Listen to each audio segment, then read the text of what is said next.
we are looking at Stitch's return in Call of Duty Season 4 cinematic intro. We basically got that now. Last week, or not even last week, but a few days ago, we got a little tidbit of the return of Stitch, and now we see it in action. We basically see Russell Adler and co, which would be Marshall Savati Dumas, infiltrating this big prison, basically, and blowing it up. It's a CIA black site, apparently, and Stitch was a prisoner there. Adler goes in and he sees Stitch for the first time, and it's actually a pretty cool cinematic, and you know, it's the best cinematic we've actually gotten this entire Black Ops 6 post-story campaign. It's 100% the best. Like, it looks clean, it's a good cinematic, it mixes in some gameplay.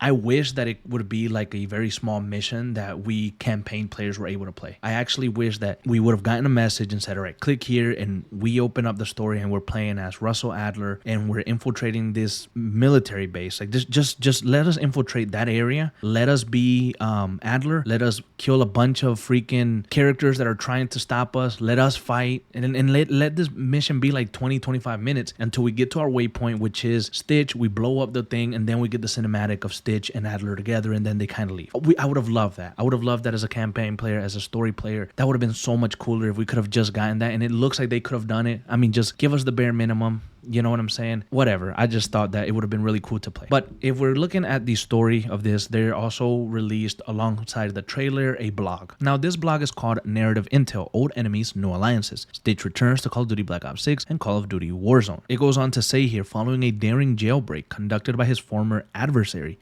Stitch's clandestine resurrection is achieved and he returns to the fray with orders to crack the codes needed to uncover the Pantheon moles. So it's basically saying here that Stitch is an ex-Perseus agent. He has now formed an alliance with Russell Adler and they will be working together, which I don't know. Some of you guys might think that's weird. Obviously, this isn't the first time where enemies become friends for the greater good, or enemies tolerate each other for the greater good. So we don't know Stitch's true intentions. We don't know how this is going to play out. So we want to stay kind of focused and see what ends up happening. Now, this blog goes in a little bit deeper as to what has happened with Stitch and kind of the ending of Call of Duty Cold War's post-Warzone story. It states here that after an intense standoff where Stitch revealed the true origins of Perseus, Adler spared his adversary from execution after realizing he would be of more use alive. Instead, he had Stitch incarcerated at a remote black site prison off the grid and deep inside the Icelandic interior, tucking him away for a day when Adler might need his particular talents. And now that day has come. A deal with the devil has been made, as Adler needs Stitch's help to crack the codenames needed to identify and capture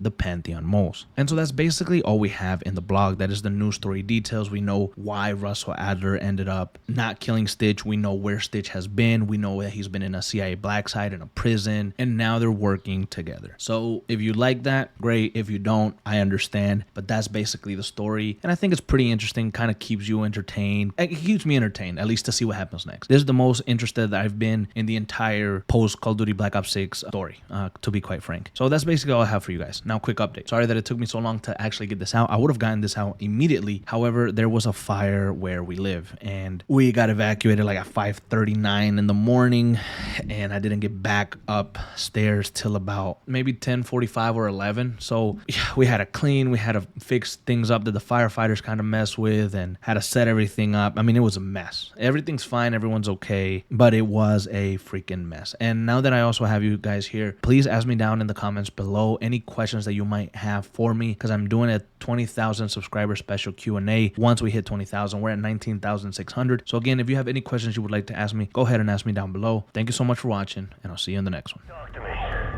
What'd you find? Hudson came through from the afterlife. We got a list of every agent Pantheon's ever planted inside the CIA. We can finally cut out the cancer, clear our names. But there's a catch. Zev? The code names are in an old Soviet cipher. I gave it all I've got, but it's out of my league. We need a specialist. Lucky for us, I kept a little insurance for a rainy day. Zev, how copy? In position. This asshole better be worth all the effort. He's not. Hudson's intel is our key to the Pantheon puzzle. If we can't crack those code names, we're never going home. Pulling the plug in 3.